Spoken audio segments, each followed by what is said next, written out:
Soda are carbonated drinks తాగగానే మనకి burping వస్తది కదండీ! అదెందుకొస్తదో మీకు తెలుసా?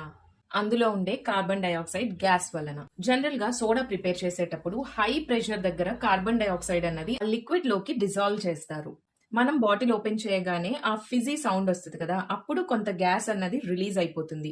చాలా అమౌంట్స్ ఆఫ్ గ్యాస్ ఆ డ్రింక్ లోనే అలా ఉండిపోతుంది. ఎప్పుడైతే మనం దాన్ని తాగుతామో మన స్టమక్ లో ఉన్న వార్మ్ కండిషన్స్ వలన ఆ CO2 గ్యాస్ అన్నది బబుల్స్ ఫార్మ్ అవ్వటం స్టార్ట్ అవుతుంది. సో ఆ బబుల్ ఫార్మేషన్ వలన మన స్టమక్ లో ప్రెషర్ పెరుగుతుంది. అప్పుడు మన బాడీ అనుకునిద్ది, అర్రే ప్రెషర్ ఎక్కువైంది, wheel just release the pressure అని చెప్పి.